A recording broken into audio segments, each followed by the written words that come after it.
వేదేషు యజ్ఞేషు తపస్సు చైవ దానేషు యత్పుణ్యఫలం ప్రదిష్టం అత్యేతి తత్సర్వమిదం విదిత్వా యోగి పరం స్థానముపైతి చాద్యం.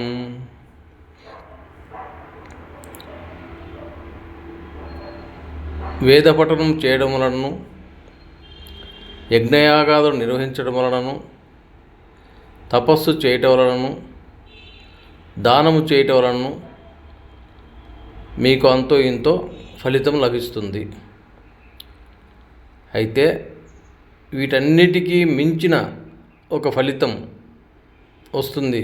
అదేమిటంటే యోగి పరం స్థానం ఉపైతి చాద్యం. అంటే జ్ఞానయోగి వలన, అంటే జ్ఞానం సంపాదించడం వల్ల వీటన్నిటికంటే కూడా ఎక్కువ ఫలితం మీకు లభిస్తుంది. అహం బ్రహ్మాస్మి.